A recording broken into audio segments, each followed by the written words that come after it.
Desa paling sengsara, di pesisir Karimata ini rindu Anies Baswedan. Air tanah di sini payau, sementara air bersih tak ada fasilitas.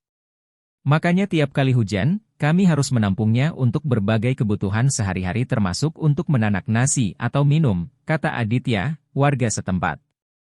Mat Ketang merenung di anjungan kapal ikannya sambil sesekali menatap ke arah kerlap-kerlip lampu di sebuah desa kecil di teluk pesisir Selat Karimata.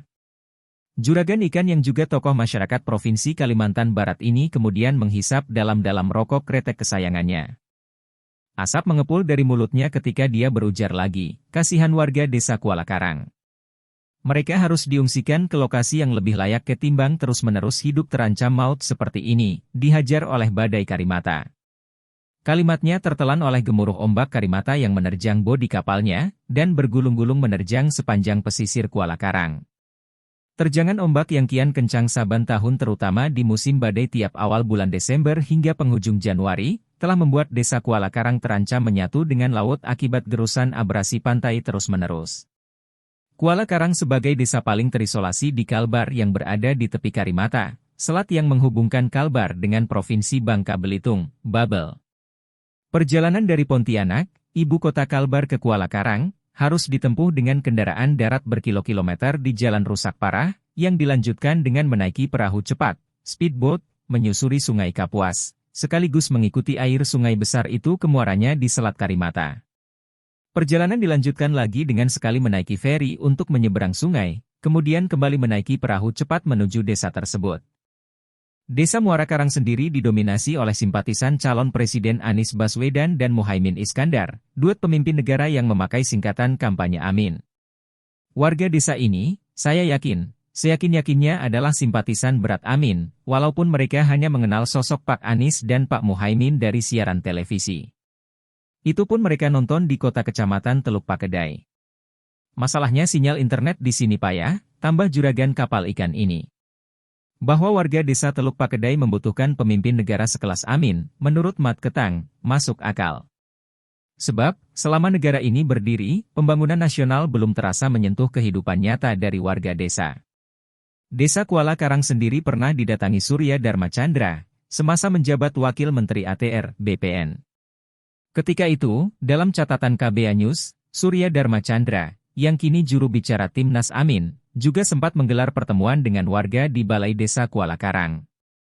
Banyak keluhan disampaikan warga, yang kepala desanya sempat diramaikan terlibat kasus dana desa oleh media massa terbitan Pontianak. Bahwa derita warga minus tembus ke ibu kota kabupaten hingga ke Pemprov Kalbar apalagi pemerintah pusat, cukup masuk akal. Masalahnya, Kuala Karang tak pernah berubah kualitas infrastruktur desanya. Bab-bab penampung air bersih yang dijanjikan pemerintah, tak kunjung berdiri. Air tanah di sini payau, sementara air bersih tak ada fasilitas. Makanya tiap kali hujan, kami harus menampungnya untuk berbagai kebutuhan sehari-hari termasuk untuk menanak nasi atau minum, kata Aditya, warga setempat. Kenyataan ini sangat ironis. Pasalnya, dana desa lebih 1 miliar rupiah, di atas pagu 1 miliar rupiah untuk kategori desa tertinggal, RED, diterima oleh desa tersebut. Pantauan KBA News, hanya kantor dan balai desa yang berdiri apik. Sementara layanan-layanan fasilitas umum, seperti puskesmas, sudah tak terurus. Desa Kuala Karang dihuni oleh mayoritas suku asli yakni masyarakat Melayu, yang bercampur atau kawin-mawin dengan warga Blasteran Bugis, dan beberapa di antaranya adalah etnis Cina. Walaupun beragam suku, kerukunan terjalin dengan baik di antara warga desa yang mayoritas menganut agama Islam itu. Tiap kali terjadi badai di pesisir desa dari Selat Karimata, mereka pun saling membantu. Pada Selasa, 26 Desember 2023, warga desa Kuala Karang juga berharap desanya dikunjungi oleh Anies Baswedan. Tapi apa daya, tak mungkinlah Pak Anies punya waktu untuk berkunjung ke kami, karena desa ini jauh dari Pontianak. Medan untuk kesini sulit pula, kata seorang warga. Menurut Mat Ketang, banyak masalah yang ingin disampaikan warga, termasuk soal pupuk, semisal pupuk urea bagi petani yang makin sulit diperoleh sekalipun dicari hingga ke Pontianak. Mat Ketang akrab dengan warga Kuala Karang, karena sebagian besar pekerja di kapal-kapal ikannya berasal dari desa tersebut. Desa Kuala Karang sendiri, jika infrastrukturnya ditata dengan baik oleh pemerintah, maka bakal menjadi desa yang makmur, Ini karena melimpahnya berbagai hasil laut dari Selat Karimata.